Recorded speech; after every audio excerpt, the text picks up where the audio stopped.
네, 우리 모처럼 주위에 있는 분들과 한번 같이 인사 한번 나누시면 좋겠습니다. 실은 많이 오늘 참석해 주셨는데요. 반갑습니다. 주님이 당신을 사랑합니다. 축복합니다.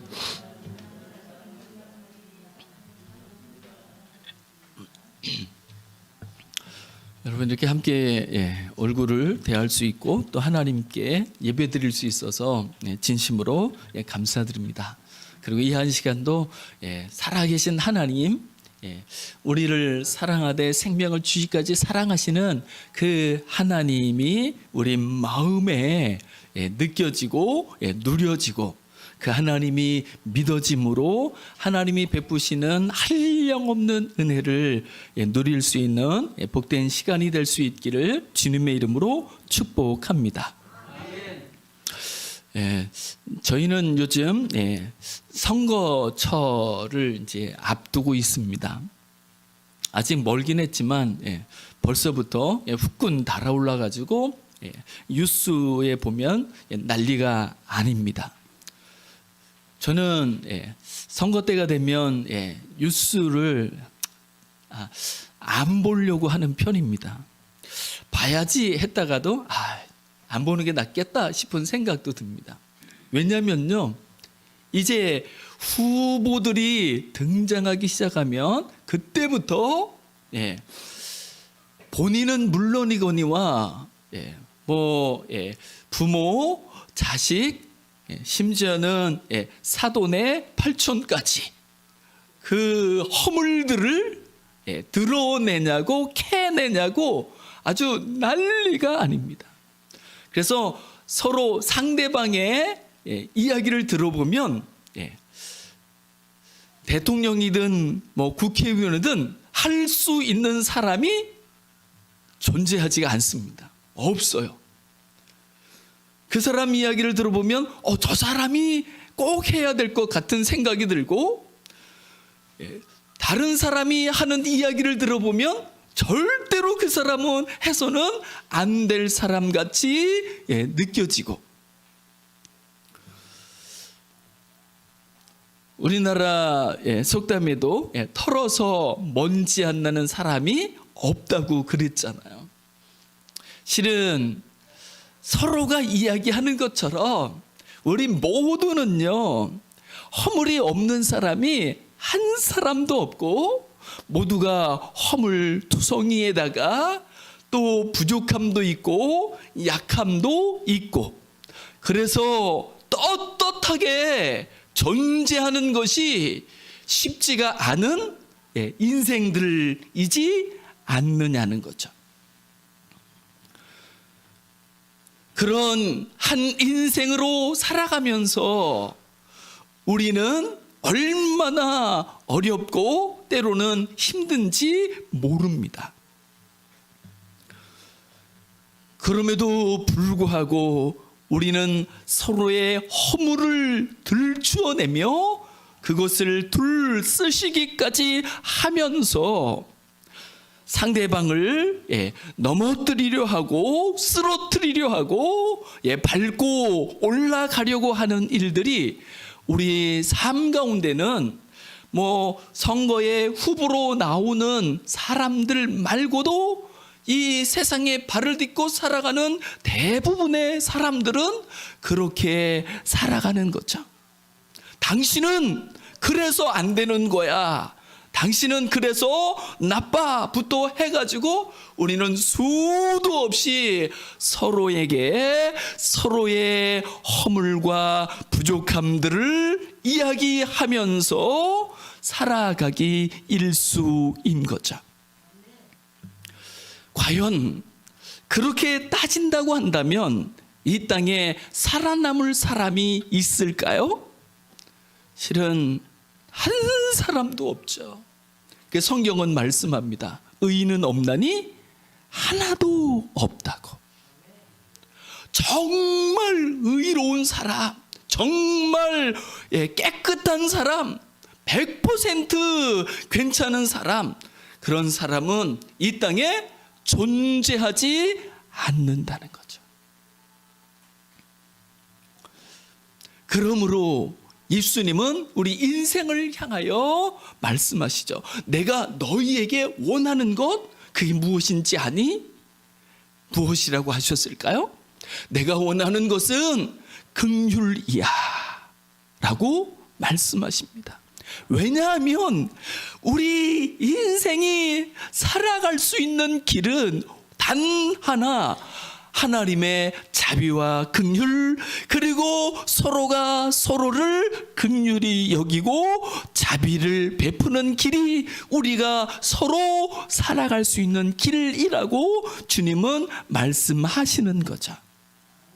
저는 오늘 본문에 나오는 삼손의 이야기를 이 시간 같이 나누면서 삼손이 어떤 사람이었는지, 삼손이 살아가는 진짜 삶의 비결은 무엇이었는지, 어떻게 살 수 있는지 같이 한번 나누어 보고 싶습니다. 삼손은요, 아마 이 땅에 살았던 사람 중에서 가장 힘이 센 사람일 것입니다. 헤라클레스보다 제가 볼 땐 더 힘이 셌던 사람이었던 것 같아요. 삼국지에 나오는 장비보다 훨씬 더 힘이 셌던 사람인 것이 틀림이 없습니다. 그래서 우리는 지혜의 왕 하면 솔로몬 왕이라고 이야기하잖아요. 그처럼 장사, 힘 이야기하면 그 사람은 삼손일 겁니다. 얼마나 힘이 셌는지 말할 수가 없습니다. 제가 볼 때는 사람이 이렇게까지 힘이 셀 수 있을까 싶을 정도로 무지무지 셌습니다. 그래서 삼손은요, 겁나는 게 없어요. 무서운 게 없어요.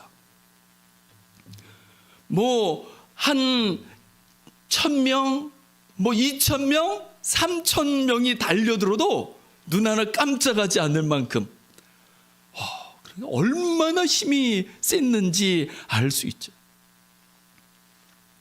그런데요, 아이러니한 게 뭐냐면 그 힘 때문에 삼손이 살아가는 삶을 보면 완전 망나니가 저리 가라 할 정도로 삼손의 삶은요, 참 과간입니다. 과간이에요.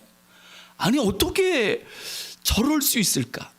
우리가 잘 아는 것처럼 삼손이라는 사람은요, 태어날 때부터 하나님의 이름으로 태어난 하나님의 사람, 그래서 나실인이라고 부르는 사람이잖아요. 그리고 그는 이스라엘 한 나라의 가장 높은 자리에 있는 지도자, 그래서 사사라고 일컬어지는 사람이잖아요. 그런데 나실인이라고 하는 사람의 삶, 그리고 사사라고 일컬어지는 그 사람의 삶을 보면 이럴 수는 없을 만큼 과간입니다.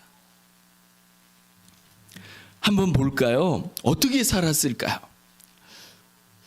한마디로 이야기하면요, 삼손은 이 여자에 완전히 빠져버린 인생이었습니다.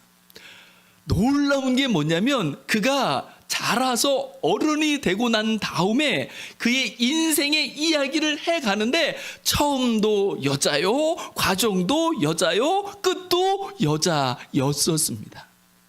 그렇다면 여자에게 잘하는 사람이었느냐라고 하면 그것도 아니었습니다. 정말 나쁜 남자였었습니다. 그렇게 나쁠 수가 없어요. 어떻게 그렇게 나쁠 수 있는지 모를 만큼이나 정말 나쁜 남자였었습니다. 한번 보시죠. 몇 구절을 한번 찾아서 삼손의 삶을 같이 좀 들여다보면 좋겠습니다. 먼저 14장 1절입니다. 14장 1절을 보면 삼손이 딥나에 내려가서 거기서 블레셋 사람의 딸들 중에서 한 여자를 보고 그리고 그 여자와 결혼하게 됩니다. 그런데 그 결혼식이 끝나고 나서 뭐 결혼식장에서 이런저런 일들이 있었지만 그 결혼식이 끝나고 난 다음에 삼손은요 자기 아내를 버려두고 자기 갈 길로 가버렸습니다. 그리고 이제 오늘 우리가 읽은 본문이 시작되는 거죠. 1절입니다. 얼마 후에, 얼마 후일까요? 그건 잘 모르겠어요. 그런데 적어도 몇 개월, 아니 1년이 지났는지도 모릅니다. 참 무심하기 그지없는 사람이죠. 아니 어떻게 사람이 이렇게 무심할 수 있을까요? 결혼했으면 그래도 책임을 져야죠. 같이 살아야죠. 그런데 떠나고 나서 한동안은 깜깜합니다. 그러다가 어느 날 문득 자기 아내가 생각난 거죠. 그래서 어떻게 했을까요? 이렇게 이야기합니다. 밀 거둘 때 삼손이 염소 새끼를 가지고, 아니 그렇게 적지 않은 시간을 떠나 있던 사람이 돌아올 때 생각을 했다는 것이 겨우 뭐냐면 염소 새끼 한 마리였었습니다. 아니요, 염소 새끼 한 마리가 아니라 염소 새끼 수십 마리는 가지고 와야지.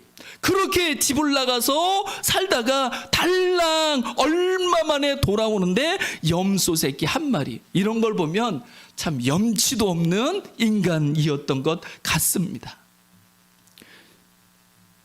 제가 옆에 있었다면 이 사람아 그러면 안 되지 하고 뒤통수라도 한 대 치고 싶을 만큼이나, 참 어떻게 남자가 이 모양인지 모르겠어요. 결혼했으면 책임을 져야지 이러고 있습니다.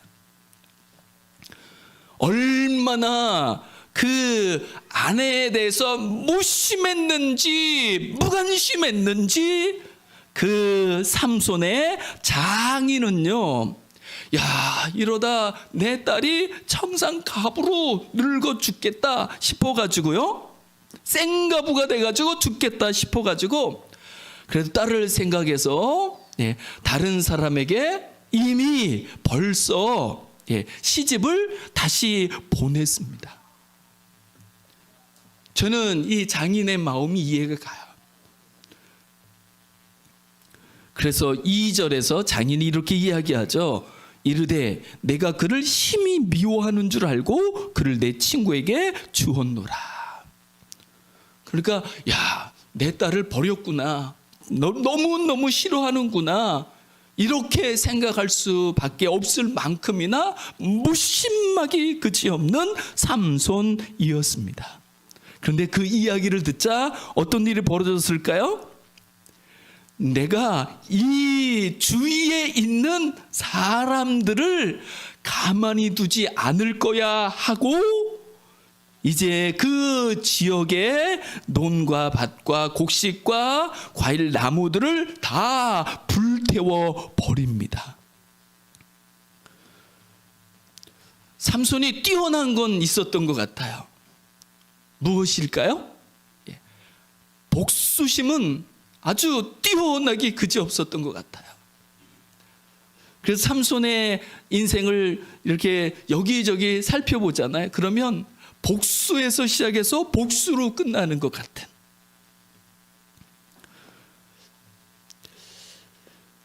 이 복수는 또 다른 복수를 낳죠. 어떤 일이 생겼을까요? 삼손의 아내 되었던 여인과 그의 아버지가 블레셋 사람들에 의해서 6절 끝부분을 보면 불태워 죽임을 당하게 됩니다. 그러니까 또 어떻게 했을까요? 7절입니다. 삼손이 이놈들을 내가 원수를 갚고 말 거야 하고 블레셋 사람들을 때려 죽이게 됩니다. 이분이 누구시라고요? 삼손이세요. 이분이 누구시라고요? 나실인이세요. 이분이 이스라엘의 사사이십니다. 기가 막히죠. 여러분이 삼손이 옆에 있다면 어떻게 하시겠습니까? 아니, 이게 무슨 나실인이에요? 이게 무슨 사사입니까? 어떤 일이 벌어졌을까요? 이제 삼손은 이제 도망갔습니다. 숨었습니다. 9절입니다. 이에 블레셋 사람들이 올라왔습니다. 몇 명이 올라왔을까요? 제가 생각할 때는 3,000명 이상이었을 것 같아요. 아마 10,000명쯤은 되지 않았을까 싶습니다. 놀랍죠. 한 사람을 잡기 위해서 그렇게 수많은 사람들이 동원되는 것. 그 수를 우리가 어떻게 짐작해 볼 수 있냐면요, 블레셋 사람들이 올라와서 유다를 진쳤습니다. 어느 정도냐면 이제 유다를 쓸어버릴 거야 라고 할 만큼이나 대대적인 공격을 하고 있는 거죠. 그러니까 유다 사람들이 깜짝 놀래가지고, 아니 이게 무슨 일입니까? 우리가 도대체 무슨 잘못을 했다고 이렇게 우리를 공격하려고 하십니까? 이야기하죠. 그때 블레셋이 이야기합니다. 삼손이 우리에게 한 짓은 결코 용납할 수가 없다. 그를 잡아 죽여야만 되겠다라고 이야기하죠. 여기에 대해서 유다 사람들은 어떻게 했을까요? 삼손은 지금 유다의 사사인데, 유다 사람들의 반응이 삼손이 어떠한 사람이었는지 어떤 인생인지를 우리는 엿볼 수 있죠. 11절을 보면 그 블레셋 사람들이 말을 하자 유다 사람 3,000명이 모였습니다. 그리고 삼손에게 갔습니다. 그러면서 삼손에게 이야기하죠. 너는 블레셋 사람이 우리를 다스리는 줄을 알지 못하느냐? 내가 어찌하여 우리를 이렇게 망하게 만드느냐? 라고 하죠. 그래도 삼손은 할 말이 있어요. 삼손이 그들에게 이르되 그들이 내게 행한 대로 나도 그들에게 행하였노라. 이게 삼손의 삶의 좌우명인 것 같아요. 그러니까 나한테 까불어, 나한테 대들어, 나한테 해를 입혀? 그러면 가만두지 않을 거야. 본때를 보여줄 거야. 큰 코 다칠 거야. 이게 삼손이었던 거죠. 그런데 저는요, 정말 이해가 안 가는 건요, 이런 삼손을 하나님은 함께 하실까요? 안 하실까요?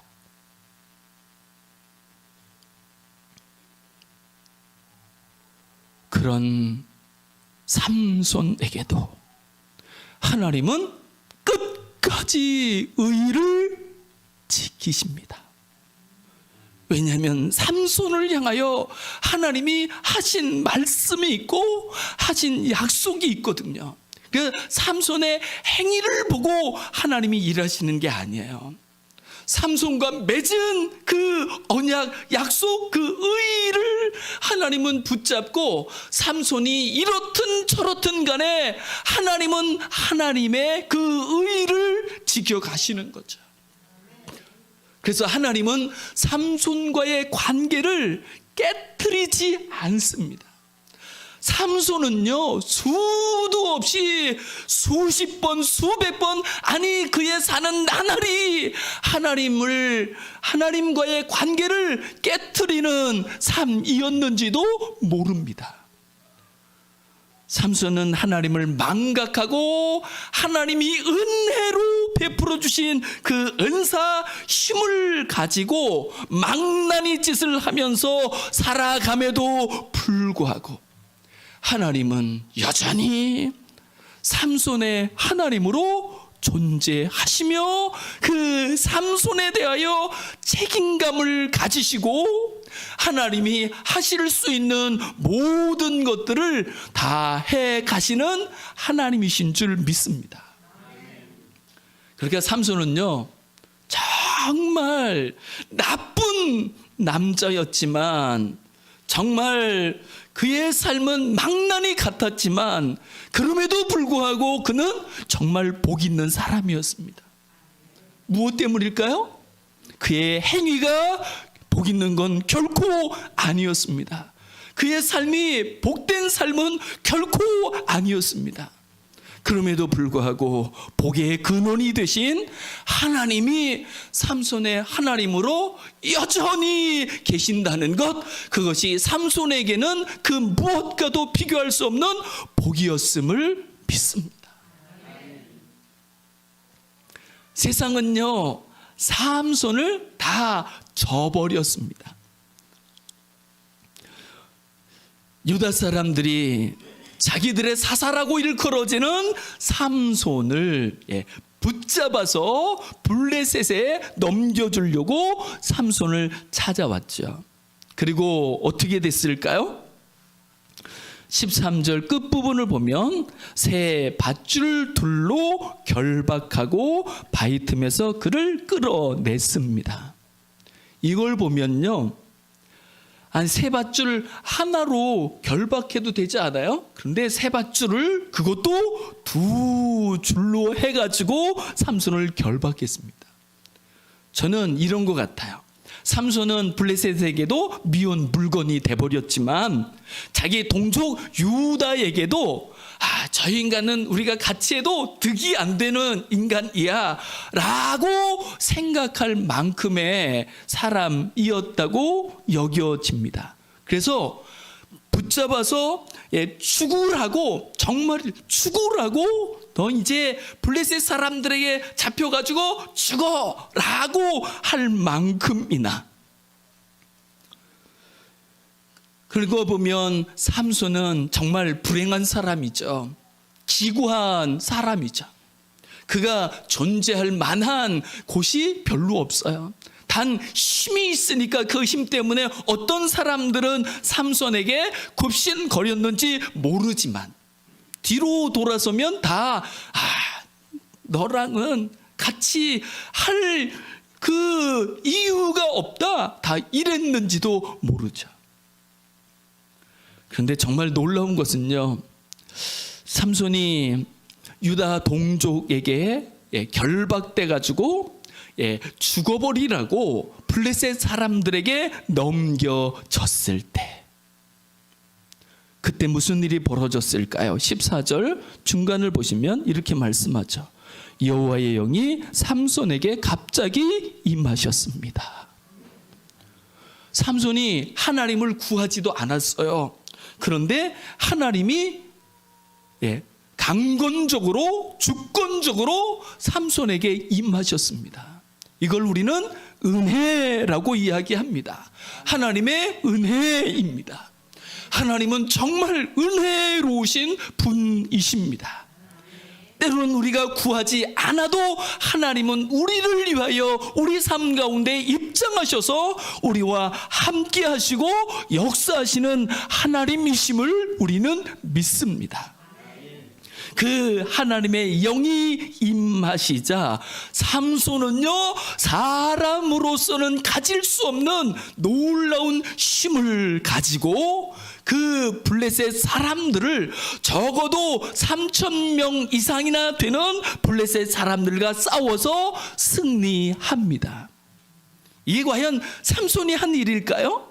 아니죠. 하나님이 삼손과 함께 하셔서 하신 일이죠. 하나님은 그 일을 통해서라도 이스라엘의 원수가 된 블레셋을 물리치시는, 이스라엘을 향하여, 유다를 향하여 악을 행하는 블레셋을 심판하시는 거죠. 이런 거 보면 하나님의 심판은 정말 놀랍기 그지 없습니다. 그리고 나서 삼손이 한 말은 무엇이었을까요? 하나님의 영이 임하셔서 사람 그 이상의 힘을 가지고 그래서 블레셋을 물리쳤을 적에 삼손이 한 말은 이 말이었습니다. 17절을 보시면 그가 말을 마치고 턱뼈를 자기 손에서 내던지고 그곳을 라맛 레히라고 불렀습니다. 이게 뭐냐면 내가 나귀 턱뼈를 가지고 블레셋 사람들의 시체를 무더기같이 쌓았어 라고 자기의 기념비적인 고백이죠. 그게 라맛 레히, 여기는 턱뼈의 언덕이야. 내가 이렇게 언덕을, 턱뼈를 가지고 언덕을 이루었어. 이렇게 자신을 기념하는 말을. 과연 그럴까요? 삼손이 그렇게 대단한 사람일까요? 지금 이 역사를 보면 대단한 것 같지만 그럼에도 불구하고 삼손은요, 물 한 모금 마시지 못하면 당장 죽을 수밖에 없는 인생에 불과합니다.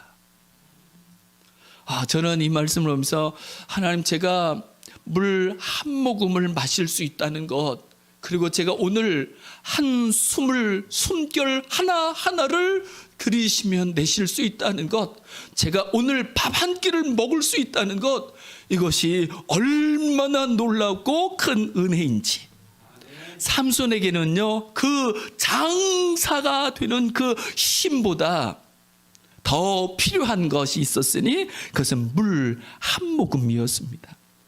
그렇게 잘난 척을 했던 라맛 레히, 여기가 내가 쌓은 무더기야, 언덕이야, 이렇게 외쳤던 그가 18절을 보면 삼손이 심히 목이 말라 여호와께 부르짖어 이르되 주께서 종의 손을 통하여 이 큰 구원을 베푸셨사오니. 웃기죠. 아까는 내가 이루었어 그러더니만 지금 목이 말라 물 한 모금 마시지 못한 것 때문에 죽어버릴 것 같은 그때에서 비로소 삼손은 주께서 행하셨어요, 이렇게 주님이 생각이 나는 걸 보면 참 웃기는 것 같습니다.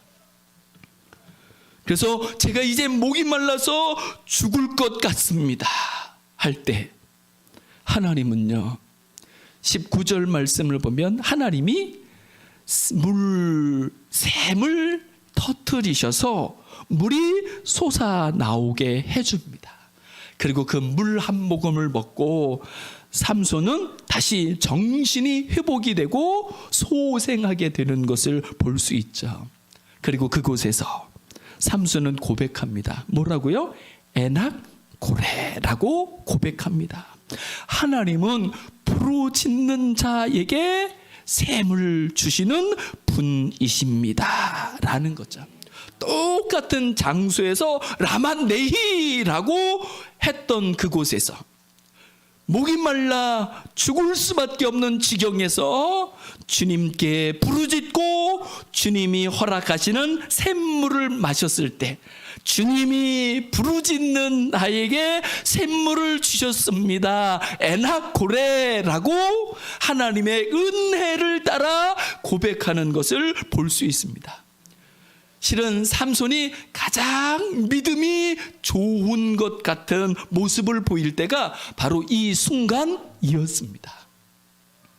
가장 연약할 때 오히려 하나님을 향한 가장 진실한 믿음을 보이는 삼손을 보면 뿐만 아니라 하나님을 망각하고 망나니처럼 살아가는 삼손을 저버리지 아니하시고 끝까지 함께 하시며 포기하지 아니하시며 변함없이 삼손과 함께 해주시는 하나님, 그리고 그가 부르면 응답하시는 하나님의 은혜는 정말 놀랍기 그지없습니다. 이런 걸 보면 삼손이 존재할 수 있는 그 터전은 자기의 힘이 아니었다는 것을 바로 그의 하나님이 되어주시는 하늘에 계신 하나님이 그의 삶의 터전이요 그의 삶의 원동력이 되심을 우리는 볼 수 있는 거죠. 이것은 우리에게도 동일합니다. 하나님을 믿으십시오. 그래서 주님은 말씀하죠. 너희는 마음에 근심하지 말라. 하나님을 믿으니 또 나를 믿으라. 과거 상관없습니다. 지금 하나님을 믿으면, 그리고 그 하나님을 부르면, 하나님을 바라보면 하나님은 우리의 과거를 묻지 않습니다. 그리고 지금 여기에서 우리와 함께 해주시며 우리의 필요를 채우시며 우리를 인도하시며 우리에게 하나님이 예비하신 가장 좋은 곳으로 우리의 발걸음을 인도해 가시는 좋으신, 선하신, 자비로우신 하나님을 믿습니다.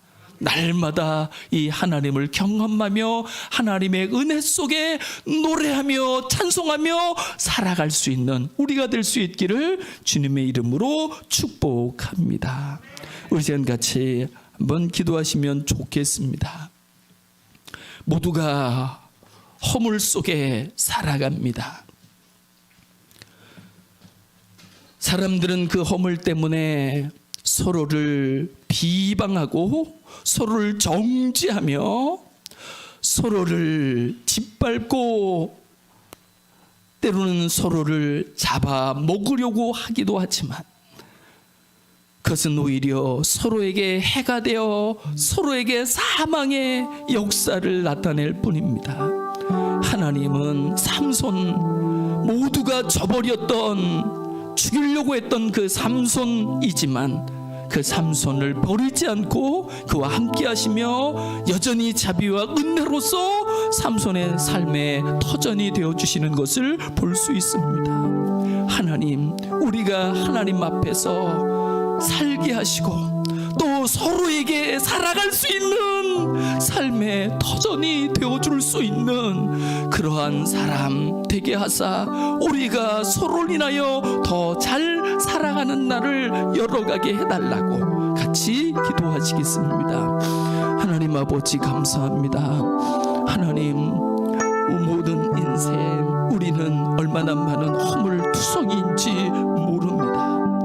주여, 판단받을 만하고 비판받을 만하고 정죄받을 만하기도 하지만 주님, 그럼에도 불구하고 하나님은 긍휼히 여기시며 불쌍히 여기시며 끝까지 포기하지 아니하시며 함께하시며 내일을 꿈꾸시며 오늘도 기다리시며 지금도 우리와 함께하시는 하나님이신 줄 믿습니다.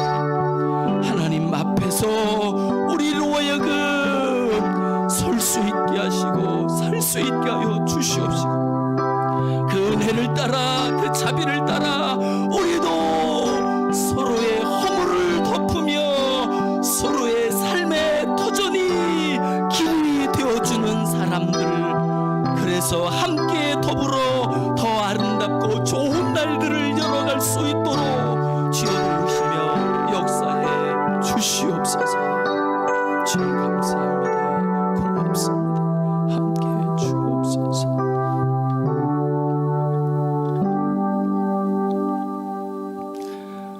하나님, 과거를 묻지 아니하시며 행위를 따지지 아니하시며 다만 긍휼과 자비로서 여전히 함께하시며 은혜를 베푸시며 새날을 열어주시는 주님, 우리로 하여금 이 놀라우신 은혜로우신 주님을 부르며 주님의 은혜로 우리의 삶의 모든 죄악과 허물에도 불구하고 다시 질전팔기하며 용기 백배하며 주님이 주시고자 하시는 새로운 날들을 열어가게 하옵시며 원하옵고 원하오니 함께하는 모든 사람들과 더불어서 하나님의 마음을 가지고 그 은혜를 따라 서로에게 새로운 삶의 터전이 되어줄 수 있는 우리가 되게 하옵시고 그를 통하여 함께 더불어 더 좋은 날, 복된 날 이루어 가게 하옵소서. 감사드리며 주 예수 그리스도의 이름으로 간절히 기도드리옵나이다. 아멘.